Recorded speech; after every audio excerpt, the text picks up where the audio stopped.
program pendidikan guru penggerak angkatan 7 Kabupaten Jawa Timur. Pada hari ini saya beserta rekan saya Bapak Sony akan melaksanakan coaching untuk supervisi akademik. Namun untuk pertemuan ini kami akan melaksanakan tahap yang awalnya. Jadi sebelum saya mendeskripsikan apa itu tahap awal, jadi untuk coaching untuk supervisi akademik ini dibagi menjadi 3 tahap. Yang pertama itu ada tahap pra-observasi, yang kedua ada tahap observasi, dan juga yang ketiga ada tahap pasca observasi. Jadi tujuan besar supervisi ini dilaksanakan sebagai controlling, sebagai pengawasan, sebagai upaya meningkatkan mutu pembelajaran yang dilakukan oleh guru kepada siswa agar diperoleh kualitas ataupun output yang sesuai dengan tujuan pendidikan ataupun visi yang sudah dibuat oleh seorang guru. Nah, itu adalah tujuan dari supervisi secara umum yang akan kita laksanakan ini. Nah, untuk tujuan percakapan awal ini dilakukan agar observasi yang akan dilaksanakan nantinya itu menjadi sebuah pencapaian yang baik ketika sudah kita bicarakan persiapannya melalui pra-observasi. Nah, jadi pada percakapan pra-observasi ini kita akan membahas nih gitu apa-apa saja yang penting terkait dengan rencana yang akan diaplikasikan di praktik pembelajaran yang sudah kita tentukan jadwalnya. Baiklah Bapak Sony, hari ini kita akan melaksanakan percakapan pra-observasi yang mana besok kita akan langsung terjun dan menyaksikan proses pembelajaran yang akan dilakukan oleh Bapak Sony, yaitu pada tahap observasi. Bagaimana Pak Sony kabarnya hari ini? Alhamdulillah sehat. Aris gimana kabar? Alhamdulillah, ini kayaknya makin sehat aja nih. Iya, banyak makan juga. Banyak makan ya, alhamdulillah. Yang penting gurunya sehat, mudah-mudahan bisa menyampaikan pembelajaran juga dengan baik. Karena kalau gurunya nggak sehat, nah itu ya gurunya nggak masuk, berarti nanti pembelajaran nggak bisa dilakukan. Nah, jadi pertemuan pra-observasi ini Pak Sony, saya akan melaksanakan percakapan nih. Jadi ada beberapa hal yang ingin saya utarakan ataupun kita diskusikan. Jadi sebelum besok hari kita akan melaksanakan observasi. Nah, untuk yang pertama nih terkait tujuan pembelajaran. Nah, untuk observasi besok atau pembelajaran besok hari, apa tujuan pembelajaran yang ingin Bapak sampaikan atau Bapak lakukan? Jadi untuk tujuan pembelajaran pada pembelajaran besok, yang pertama ada 2. Yang pertama itu siswa diharapkan mampu menjelaskan kelangkaan sumber daya ekonomi, dan yang kedua siswa diharapkan mampu menganalisis kelangkaan sumber daya ekonomi, penyebab dan dampaknya pada masyarakat sekitar. Seperti itu, Pak. Oke, jadi untuk tujuan pembelajaran ada 2 jadi Pak ya. Dijelaskan tentang kelangkaan sumber daya ekonomi itu dan juga menganalisis tadi ya penyebab dampak. Dan juga ada kan cara mengatasi ya. Ya. Ya, oke. Mengatasi ya kelangkaan sumber daya ekonomi. Nah, dari tujuan pembelajaran ini aspek atau area pengembangan apa yang hendak dicapai? Area pengembangannya itu ada 3, dari segi kognitif, afektif, dan dari segi psikomotoriknya. Dari segi kognitif, seperti yang telah kita ketahui bahwasanya siswa itu nanti diharapkan mampu mengetahui apa itu kelangkaan dan juga apa saja sih penyebabnya dan nanti cara mengatasinya itu. Masuk menganalisis tadi berarti Ya, ya? masuk untuk analisis sebenarnya kelangkaan. Dan yang kedua itu dari segi afektifnya. Afektif itu nanti siswa itu dari segi sikap ya. Sikap, ya. Afektif itu biasanya disebut dengan sikap, bagaimana siswa itu nanti menghargai pendapat orang lain, terus melakukan diskusi, kolaborasi, dan juga gotong royong sama peserta didik atau teman sejawat mereka. Itu berarti kalau di apa yang Bapak sampaikan itu terkait dengan profil pelajar Pancasila Ya, berarti ya. dengan sesuai dengan profil pelajar. Ada dua tadi Pak ya. Ya. Apa namanya? Pertama ada gotong royong, terus ada juga tadi menghargai itu berarti berakhlak mulia Ya, berarti ya. berakhlak mulia. Iya. Terus satu lagi Yang terakhir itu dengan psikomotorik. psikomotor di area pengembangan yang terakhir. Terakhir itu psikomotor. Siswa itu nanti mereka akan belajar bagaimana cara mereka berbicara di depan umum ketika diskusi itu kan, menghargai pendapat orang lain seperti itu, dan melatih intinya melatih kepercayaan diri mereka gitu, dalam menganalisis suatu permasalahan. Berarti ada tiga area ataupun aspek pengembangan yang hendak dicapai: kognitif, afektif, dan psikomotor. Nah, baiklah, itu tadi terkait dengan area ataupun aspek pengembangan yang hendak dicapai dalam tujuan pembelajaran ini. Ada tiga tadi Pak ya, ada kognitif, afektif, dan juga psikomotor. Nah, sekarang untuk mencapai tujuan pembelajaran ini, apa strategi yang dipersiapkan dalam pembelajaran yang akan dilakukan besok hari? Jadi besok kita itu akan menggunakan strategi pembelajaran diskusi kelompok, dan saya akan memfasilitasi siswa mulai dari saya menampilkan PowerPoint. Di situ ada video tentang kelangkaan yang sedang terjadi di masyarakat. Ada juga saya kirimkan artikel-artikel pada siswa untuk jadi bahan bacaan, dan ada buku bacaan Bacaan ya. siswa. Oke, selain itu kira-kira ada nggak Pak strategi yang lain? Karena kan kadang-kadang kita kalau ada rencana itu kan pasti ada plan A, plan B, dan selanjutnya. Kadang-kadang sudah dilaksanakan, ada efektivitas pembelajaran yang belum tersampaikan. Nah, ada nggak strategi yang lain? Apakah itu mungkin metode ataupun diberikan sesuatu hal yang lain gitu agar pembelajaran bisa tercapai? Ya, jadi saya telah menyiapkan TTS. Jadi itu sebagai salah satu kuis untuk siswa untuk mengukur Strategi silang Pak ya? Ya, strategi silang saya persiapkan sebelumnya. Nanti di situ untuk mengukur apakah siswa tersebut sudah paham tentang materi yang mereka diskusikan tentang kelangkaan tadi, apakah belum, nanti di situ akan terlihat Pak. Jadi selain diskusi, jadi ini TTS ini akan dimasukkan di bagian mana? Di awal atau Nanti di akhir. kuis mungkin Pak? Ya, seperti kayak kuis. Ini diletakkan di Di akhir pembelajaran. di akhir. Jadi ini agar apa nih Pak? Dikasih TTS. Supaya siswa itu bisa lebih paham lagi Pak. Kalau betul Materi.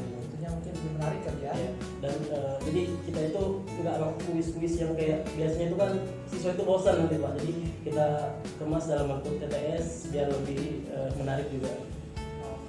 Nah, baiklah, itu tadi terkait dengan area ataupun aspek pengembangan yang hendak dicapai dalam tujuan pembelajaran ini. Ada tiga tadi Pak ya, ada kognitif, afektif, dan juga psikomotor. Nah, sekarang untuk mencapai tujuan pembelajaran ini, apa strategi yang dipersiapkan dalam pembelajaran yang akan dilakukan besok hari? Jadi besok kita itu akan menggunakan strategi pembelajaran diskusi kelompok, dan saya akan memfasilitasi siswa mulai dari saya menampilkan PowerPoint. Di situ ada video tentang kelangkaan yang sedang terjadi di masyarakat. Ada juga saya kirimkan artikel-artikel pada siswa untuk jadi bahan bacaan, dan ada buku bacaan Pendukung bacaan ya. untuk siswa. Oke, selain itu kira-kira ada nggak Pak strategi yang lain? Karena kan kadang-kadang kita kalau ada rencana itu kan pasti ada plan A, plan B, dan selanjutnya. Kadang-kadang sudah dilaksanakan, ada efektivitas pembelajaran yang belum tersampaikan. Nah, ada nggak strategi yang lain? Apakah itu mungkin metode ataupun diberikan suatu hal yang lain gitu agar pembelajaran bisa tercapai? Nah, jadi saya telah menyiapkan TTS. Jadi itu sebagai salah satu kuis untuk siswa untuk mengukur Strategi silang Pak ya? Ya, strategi silang saya saya persiapkan sebelumnya. Nanti di situ untuk mengukur apakah siswa tersebut sudah paham tentang materi yang mereka diskusikan tentang saat tadi, apakah belum, nanti di situ akan terlihat Pak. Jadi selain diskusi, jadi ini TTS ini akan dimasukkan di bagian mana? Di awal atau Nanti di akhir. kuis gitu mungkin Pak? Ya, seperti kayak kuis. Ini diletakkan di Akhir pembelajaran. di akhir. Jadi ini agar apa nih Pak? Dikasih TTS. Supaya siswa itu bisa lebih paham lagi Pak. Gitu. Intinya mungkin lebih menarik kan ya? Ya. Dan jadi kita itu nggak kuis-kuis yang kayak biasanya itu kan siswa itu bosan nanti Pak. Jadi kita kemas dalam bentuk TTS biar lebih menarik juga. Baiklah Bapak Sony, terkait strategi yang sudah Bapak persiapkan, tadi ada diskusi kelompok dan juga ada memfasilitasi mereka dengan berbagai macam konten ataupun pendukung pembelajaran ya, dari PowerPoint, gambar, artikel, buku dan lain-lain sebagainya macam. Nah, untuk pertanyaan selanjutnya, ada enggak Pak kira-kira kendala atau tantangan dalam pelaksanaan pembelajaran ini? Tentunya pasti ada ya Pak. Yang sering saya lihat itu, yang pertama itu siswa itu pasif ketika kita kan menggunakan metode diskusi. Sebagian apa seluruhnya nih? Ada sebagian siswa itu yang pasif, jadi hanya siswa itu saja yang biasanya mengobrol atau menyampaikan pendapatnya. Jadi yang sebagiannya itu pasif, dan juga yang kedua siswa itu ketika kita suruh baru mempresentasikan masih kurang percaya diri. Jadi belum ada rasa percaya diri yang tinggi. Tapi ini PR ini biasanya apa? Sesuatu hal yang belum pernah terjadi sebenarnya di sekolah ya. Ada yang pasif, ada yang aktif. Itu yang pertama. Yang kedua, tantangannya yang kedua adalah ada siswa yang kurang percaya diri. Nah, untuk mengatasi tantangan ataupun kendala ini, apa rencana atau langkah yang akan Bapak lakukan? Jadi untuk mengatasi beberapa siswa yang tadi yang kurang aktif dan kurang percaya diri, saya selalu menumbuhkan iklim di kelas itu untuk teman-teman yang lain itu untuk mensupport beberapa temannya yang memang sudah kita ketahui kan mereka itu memang tidak percaya dirinya kurang. Nah, kita minta teman-teman yang lain untuk selalu mensupport, dan saya selalu memberikan apresiasi pada siswa yang berani maju ke depan atau berani mengungkapkan pendapat. Nah, dan juga yang mereka kurang aktif tadi, saya selalu keliling untuk memantau siswa yang monitoring ya? Saya melakukan monitoring terhadap siswa, dan saya meminta siswa yang biasanya yang aktif itu untuk memberikan kesempatan pada teman yang kurang aktif tadi, seperti itu Pak. Oke. Jadi untuk mengatasi tantangan ataupun kendala ini, Bapak memberikan motivasi ya kepada siswa yang lain agar mereka mensupport, mengapresiasi, dan juga ada bentuk monitoring ya dari Bapak. Dan juga tadi ada apa ya, untuk siswa yang aktif juga agar mereka membantu ya, membantu siswa yang kurang aktif seperti itu. Nah, itu terkait dengan upaya untuk mengatasi tantangan. Selanjutnya dari pertemuan ini, kira-kira apa yang dapat Bapak sampaikan atau hal penting apa dari pertemuan yang kita lakukan? Jadi memang kita sebagai guru, kegiatan pra-observasi ini sebelum kita mengajar di kelas itu memang itu sangat penting ya bagi kita, karena kita sebelum mengajar itu harus mempunyai rencana atau plan yang matang, sehingga kita ketika di kelas itu bisa meminimalisir kekurangan-kekurangan, jadi pembelajaran itu bisa lebih efektif dan efisien. Karena biasanya pengalaman kalau kita langsung mengajar di kelas itu ada sesuatu yang lupa, tinggalan atau dalam proses belajar mengajar, sehingga dengan adanya pra-observasi ini kita bisa lebih matang untuk mempersiapkan segala sesuatu sebelum mulai pembelajaran agar pembelajaran bisa berjalan dengan maksimal. Jadi itu ada plannya bisa lebih matang, lebih sebagai pengingat begitu ya. Kadang-kadang kalau sebagian itu ada yang disupervisi, ada yang harus masukkan biasanya, tapi ini kita ada praktik ini bisa memberikan perencanaan yang matang, meminimalisir terjadinya kesalahan-kesalahan ya, dan juga tentunya pembelajaran menjadi lebih efektif atau lebih maksimal. Kira-kira ada nggak hal yang lain yang ingin Bapak sampaikan di pertemuan ini? Yang lain? Udah kayaknya itu Cukup ya? Oke.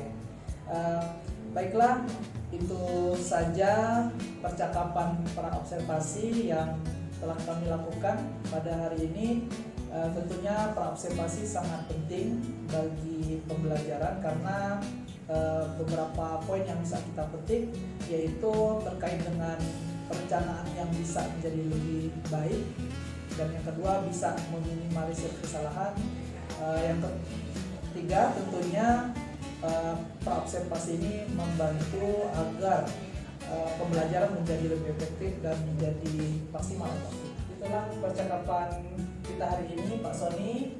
Alhamdulillah kita sudah merangkum apa saja yang sudah kita bicarakan. Mudah-mudahan apa yang sudah Pak Sony rencanakan pada pertemuan pra-observasi ini bisa dimantapkan lagi, bisa ditelusuri atau dikaji lagi. Mudah-mudahan ketika nanti eksekusi di lapangan, ketika observasi, semua yang direncanakan serta strategi dan lain-lainnya itu berjalan dengan lancar. Ya, itu saja percakapan observasi kita.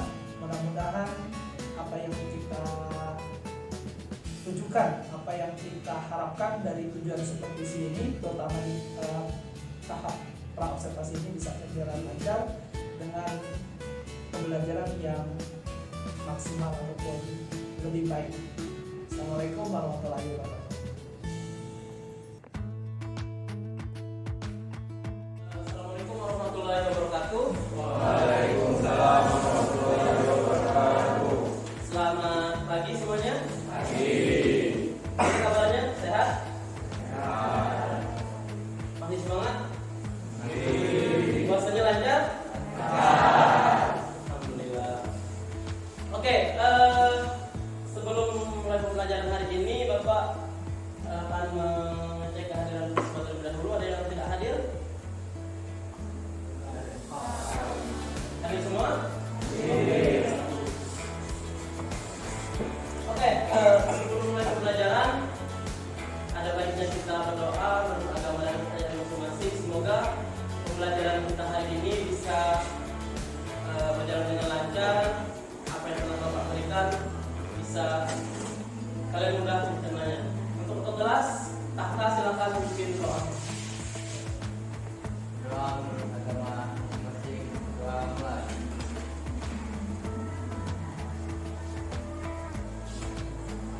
Selesai. Oke, semuanya sudah saya belajar ya.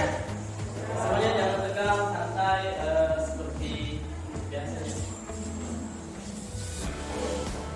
Oke, sebelum masuk ke materi hari ini, itu tentang kelangkaan sumber daya. Sebelumnya yang masih ingat, minggu kemarin kita bahas materi tentang apa? Yang masih ingat? Oke, Gloria tentang apa? Tentang kebutuhan manusia. Oke, apa itu kebutuhan? Kebutuhan dengan keinginan itu berbeda atau sama? Beda ya. Apa itu kebutuhan? Apa itu keinginan? Ya, coba Gloria apa?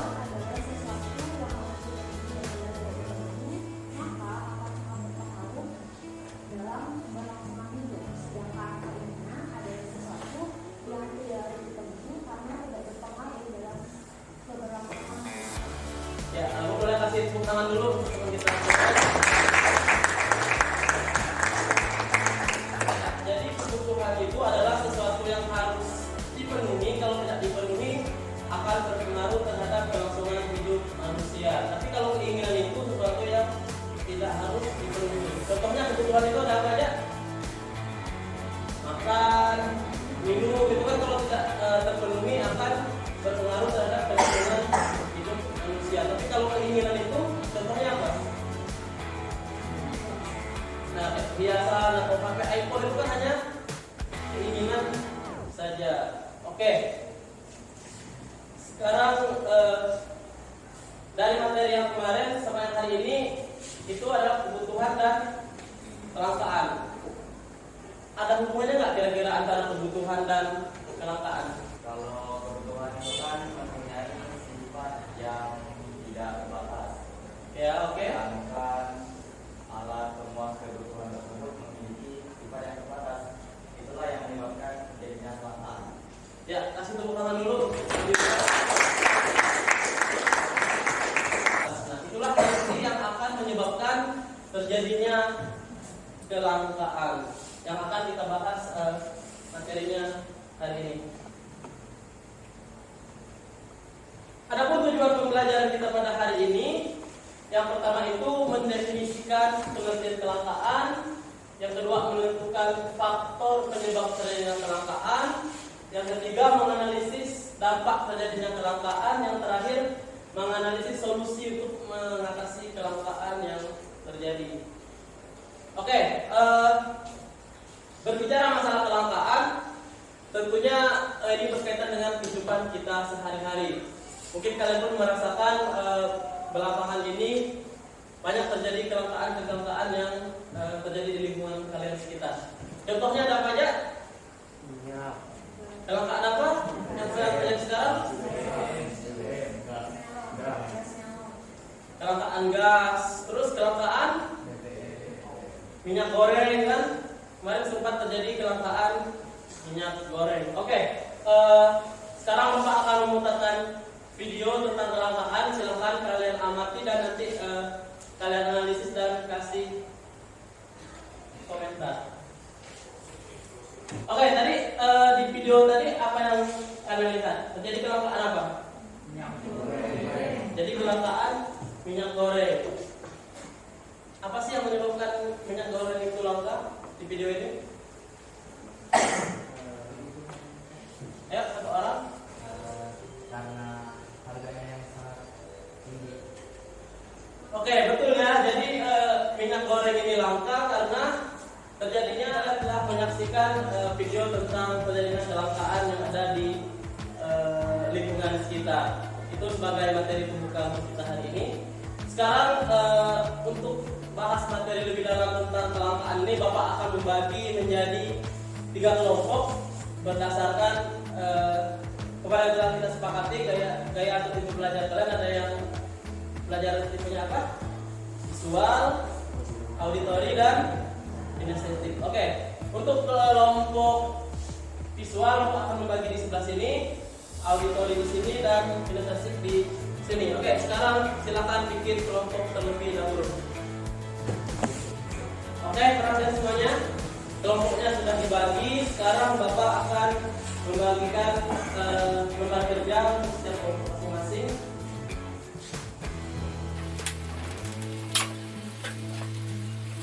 Sekarang Bapak kasih beri waktu kurang lebih 20 menit. Silakan untuk berdiskusi. Kalian bisa menggunakan berbagai literatur dari buku pegangan yang kalian pegang boleh digunakan, dan juga Bapak telah mengirimkan link atau video referensi, bisa dari situ juga untuk bahan diskusi kalian. Silakan diskusi boleh dimulai.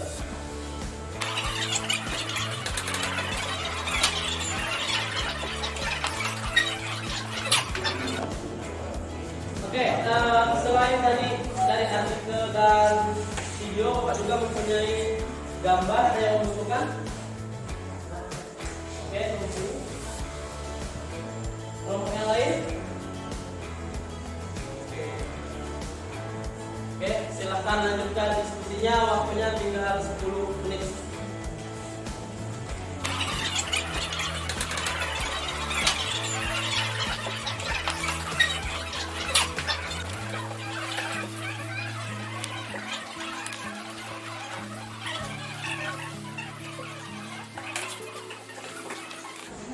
Oke, baik, diskusinya telah selesai. Sekarang sesuai dengan kesepakatan sebelumnya, setiap kelompok akan mempresentasikan hasil diskusinya. Sekarang untuk diskusi presentasi pertama dari kelompok 1, silakan wakil kelompoknya untuk maju ke depan untuk mempresentasikan hasil diskusinya.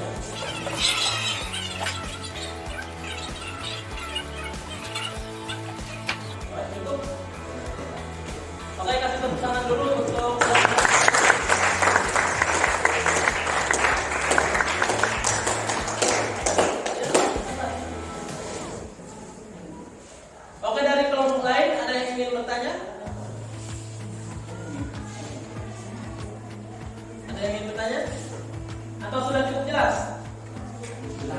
Sudah jelas ya? Oke, silakan kelompok 1 duduk. Selanjutnya kelompok 2, silakan siapa yang ingin maju depan? Zia. Oke, Zia. Kasih tepuk tangan untuk Zia.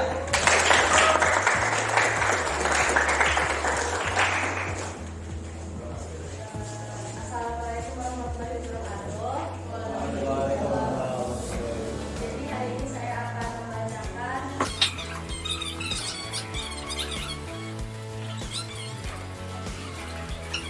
Kasih tepuk tangan dulu untuk Zia. Dari kelompok lain ada yang ingin bertanya? Saya Pak. Tahta, silakan. Apa sih dampak dari kelangkaan tersebut?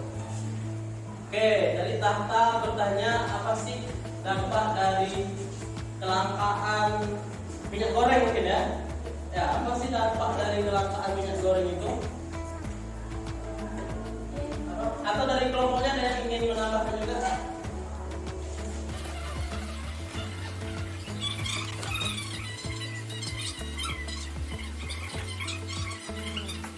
Cukup? Gimana? Jelas? Oke, kasih tepuk tangan untuk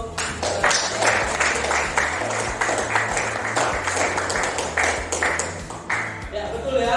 Jadi dari adanya kelangkaan minyak goreng kan otomatis harga minyak goreng jadi tinggi, sehingga harga-harga bahan lain contoh makanan, gorengan itu akan juga mengalami kenaikan. Jadi semuanya itu saling keterkaitan. Oke, yang terakhir kelompok 3, silakan perwakilan kelompoknya. Siapa yang akan maju? Aprian. Oke, Aprian.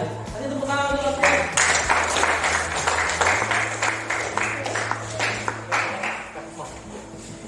Assalamualaikum warahmatullahi wabarakatuh.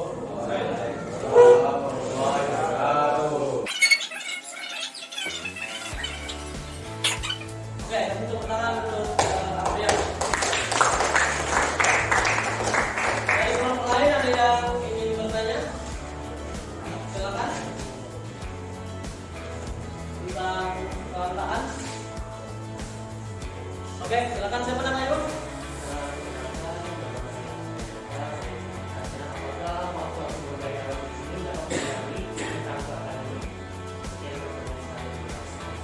Ya, oke, katanya apakah faktor bencana alam itu menjadi faktor penyebab terjadinya kelangkaan?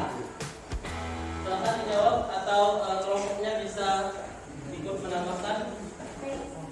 Jesa, oke, Jesa dari kelompok 3 akan menambahkan jawaban tentang pertanyaan yang tadi, apakah faktor bencana alam akan menyebabkan terjadinya kelangkaan?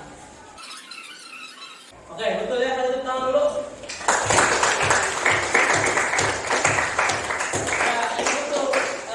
Misalkan contohnya terjadi bencana banjir, otomatis para petani itu akan gagal panen, sehingga dampaknya itu terhadap salah satunya terhadap beras ya. Beras akan terjadi terbatasnya produksi, sehingga harga akan menjadi mahal dan langka. Oke, silakan Aprian duduk. Oke, untuk materi tentang kelangkaan, apakah sudah cukup jelas? Jelas? Atau ada yang masih bingung? Kalau masih bingung boleh ditanyakan langsung ke Bapak. Apa cukup jelas? Jelas ya? Oke, untuk mengetahui kalian sudah paham atau belum tentang hasil diskusi kita hari ini, Bapak akan mengadakan kuis dalam bentuk TTS. Dalam bentuk TTS, Bapak telah menyiapkan TTS-nya, nanti silahkan diisi ya. Nah, ini TTS-nya, soalnya nanti akan Bapak bagikan. Nanti kalian bisa maju ke depan untuk mengisinya.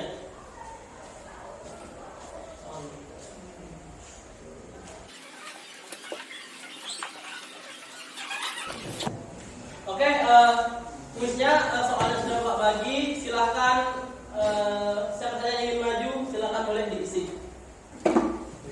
Yuk, siapa yang sudah tahu jawabannya boleh diisi. Angkat tangan yang mau maju.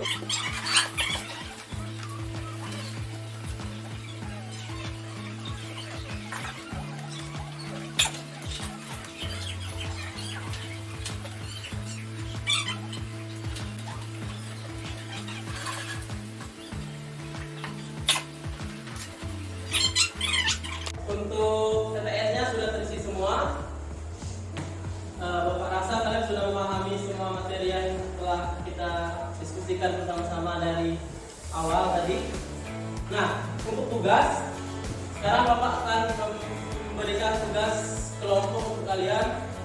Tugasnya adalah kalian mengobservasi atau mengamati kelangkaan apa yang terjadi di lingkungan sekitar kalian. Kalian bisa melakukan wawancara ataupun sebagainya. Nanti tugasnya bisa dalam bentuk video, bisa dalam bentuk artikel, infografis, ataupun dalam bentuk mind mapping. Oke, paham? Tugasnya? Untuk tugasnya dikumpulkan minggu depan. Paham ya? Oke, baik, tadi kita telah melakukan diskusi tentang materi tentang kelangkaan. Sekarang ada yang bisa menyimpulkan apa inti dari pertemuan kita hari ini, materi tentang kelangkaan? Yang bisa? Oke, siapa namanya Kak? Deska. Oke, Deska. Bisa kesimpulannya. Jadi kelangkaan itu merupakan kondisi di mana masyarakat kesulitan untuk menyalurkan barang sehingga barang tersebut menjadi mahal. Contohnya seperti kelangkaan dari Jepang. Oke, betul ya, kita ulang dulu. Yang lain yang ingin menyimpulkan teman hari ini? Jadi tadi sudah betul apa yang dikatakan oleh Zea, bahwasanya kelangkaan itu adalah kondisi di mana kita itu sulit untuk mendapatkan suatu barang. Bukan hanya itu, jadi setelah kalian keluar dari kelas ini, nanti kalian bisa, harap kalian bisa memanfaatkan sumber daya ekonomi itu dengan efektif ataupun efisien atau dengan bijak, sehingga kelangkaan itu bisa teratasi. Paham ya? Oke, karena waktunya juga sudah habis, kita sampai jam 10 ya. Kita cukupkan sampai sekian. Terima kasih atas perhatiannya. Semoga ilmu yang kita dapatkan hari ini bisa bermanfaat untuk kita ke depannya. Wassalamualaikum warahmatullahi wabarakatuh.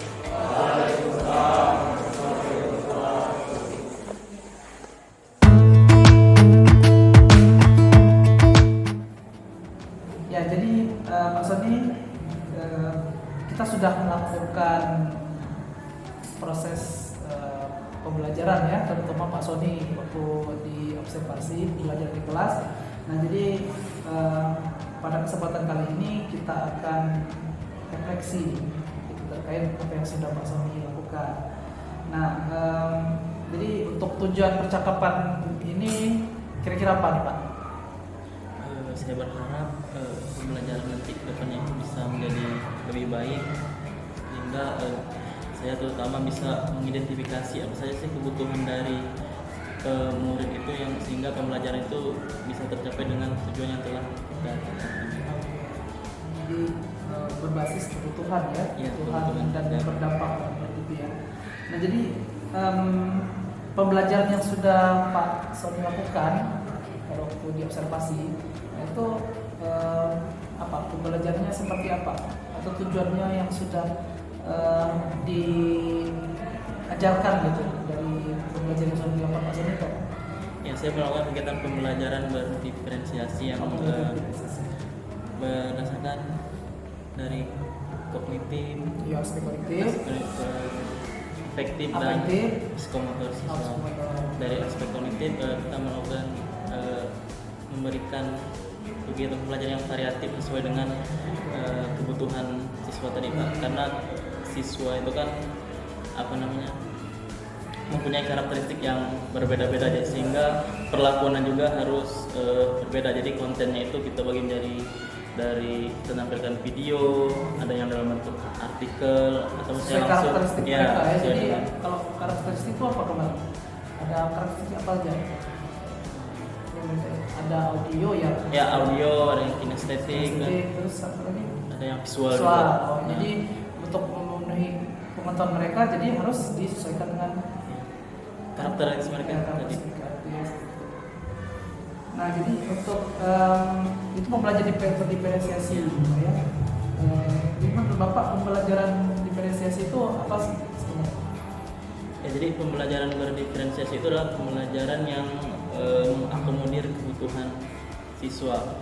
Jadi kita sebagai guru harus paham atau mengetahui apa saja sih kebutuhan siswa itu, karena seperti yang saya katakan tadi, siswa itu mempunyai karakteristik yang berbeda-beda, sehingga perlakuannya juga harus berbeda-beda juga sesuai dengan kebutuhan mereka. Terus pemetaan karakteristiknya gimana Pak? Dari apa namanya? Kita mengetahui Maksudnya gimana? mengetahui karakteristik mereka itu bisa beda-beda. Yang Bapak lakukan itu gimana? Apanya? Kemarin kan kalau saya lihat Bapak memberikan apa ya?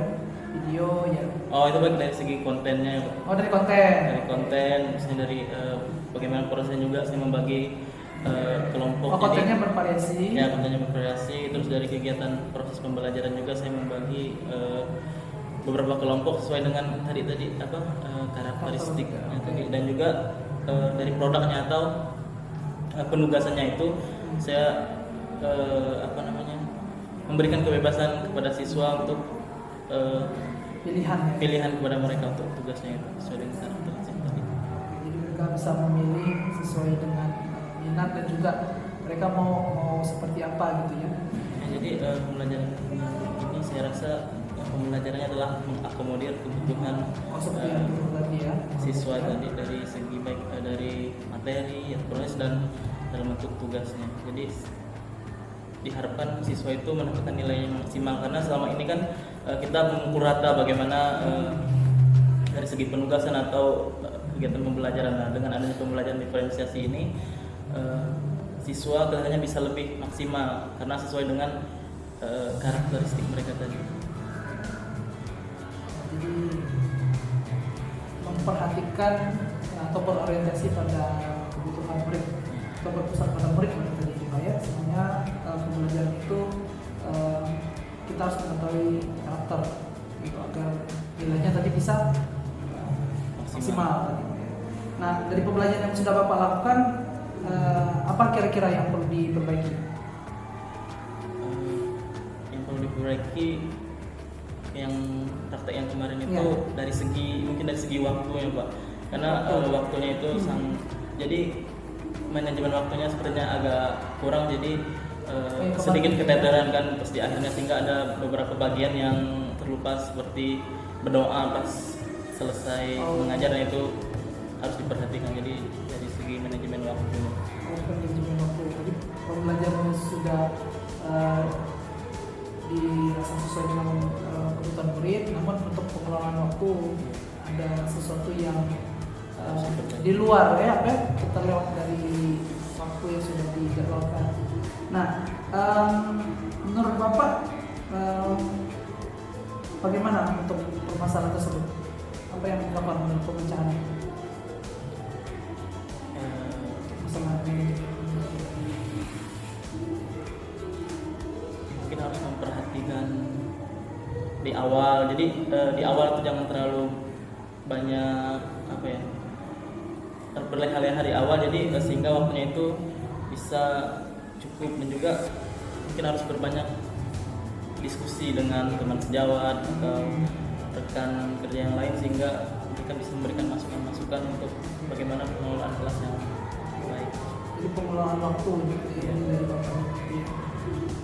Kira-kira alternatif apa yang lain yang bisa dilakukan selain yang manajemen? Tadi ada bantuan.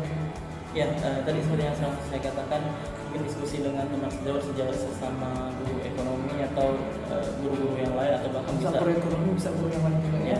Atau bisa diskusi dengan kepala sekolah. Jadi itu membantu di dalam manajemen waktu gitu Pak ya.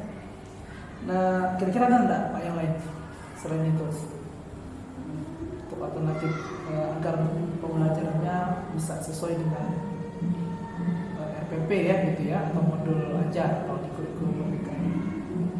Cukup ya, cukup dari situ saja ya. Kira-kira kapan Bapak akan memulai perbaikannya? yang secepatnya. Secepatnya. Pembelajaran selanjutnya akan Pembelajaran selanjutnya ya Pak ya. Jadi karena nggak boleh rendah Pak ya. Iya. Iya betul. Ada pepatah yang mengatakan sedetik itu adalah istimewa. Jadi mungkin harus cepat gitu Pak ya. Kalau dapat ini jangan itu udah benar Pak. Nah, untuk levelnya Pak, level pembelajaran atau level mengajar gitu, kira-kira ada nggak Pak perbedaan atau kenaikan yang signifikan gitu dari pembelajaran Bapak yang dulu dengan ketika nanti akan Bapak lakukan? Ya, tentunya ada perbedaannya saya merasa karena Kalau sekarang kalau yang ini berapa kira-kira levelnya? mungkin sekarang sudah masuk ke level 8. Oh, 8 ya? Ya, kalau misalkan diangkakan, kalau dulu mungkin hanya dari sekitar level 6 ataupun 7 karena masih banyak tadi ya yang masih kekurangan. Jadi melihat dari siswa juga banyak yang jenuh kan pas dulu. Sekarang dengan pembelajaran yang berdiferensiasi tadi, siswa lebih jadi aktif, semangat, mungkin karena tadi kan sesuai dengan keinginan mereka. Jadi mereka jadi semangat, jadi pembelajaran itu bisa terasa maksimal. Kalau 7 sekarang nomor 8. Nah, nanti untuk depan berapa kira-kira Pak target? Ya, berharap bisa 9 ataupun 10 ya, biar mengajarnya bisa optimal. Tentunya level dalam melakukan praktik mengajar itu juga harus sempurna ya. Nah, bagaimana sekarang perasaan Bapak terkait dengan diskusi yang sudah kita lakukan ini? Alhamdulillah senang sekali dengan apa yang telah terjadi dan tentunya banyak pelajaran yang bisa diambil untuk kedepannya sehingga menjadi bahan evaluasi juga bagi saya untuk menentukan apa saja sih yang perlu diperbaiki dalam kegiatan pembelajaran. Itu yang mudah-mudahan apa yang sudah Bapak lakukan dan juga Bapak harapkan tentunya ini bisa membuat pembelajaran Bapak menjadi lebih baik lagi seperti itu Pak ya. Nah, jadi untuk tujuan ataupun dari percakapan ini gimana nih Pak tercapai? Apakah ada dampak positif? Tentunya sangat banyak sekali dampak positifnya. Jadi saya bisa mengetahui bagaimana cara mengajar yang itu tadi mengakomodir kebutuhan siswa tadi. Masalah waktu juga ya, masalah waktu, jadi meminimalisir segala kekurangan-kekurangan, jadi persiapannya juga menjadi lebih matang sebelum mengajar. Ya, terima kasih Bapak Sony. Percakapan kita sudah selesai. Mudah-mudahan observasi yang lalu yang sudah kita record, yang sudah kita rekam, mungkin itu bisa menjadi dokumentasi Bapak terkait praktik yang sudah Bapak lakukan ini perlu di bagian mana memperbaikinya, dan Bapak juga bisa meng-cross-check lagi. Nah, untuk ke depan ini juga untuk saya juga, mudah-mudahan pembelajaran ini bisa meningkatkan kualitas kita sebagai guru yang nantinya kita berharap kebutuhan siswa ataupun segala macam hal yang bisa berdampak positif bagi siswa itu harus kita lakukan. Terima kasih Pak Sony, tetap semangat. Mudah-mudahan kita bisa menjadi pendidik yang bisa mendidik siswa menjadi pelajar Pancasila dengan profil pelajar Pancasila. Terima kasih. Sama-sama. Terima kasih Pak Aris atas masukan dan sarannya. Semoga kedepannya saya bisa mengajar lebih baik lagi.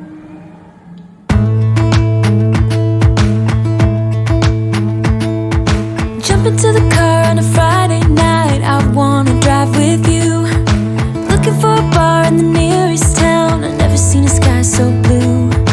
We don't ever play it and the night is young, it doesn't matter what we do. There ain't nobody like, there ain't nobody like. You look so beautiful, and I'm so lucky to be yours. And you're taking me high, ain't nobody like you, I'm not coming down. Ain't nobody like you, I could go 1,000 miles as long as I'm with you. Yeah, you're taking me high, ain't nobody like you. Talking by yourself and you make me smile, I can listen all night long. I tell you about the time when I first met you, listening to our favorite song. Walking on the street when you caught my eye, something about the way you move. No, there ain't nobody like, nobody like. So lucky to be yours.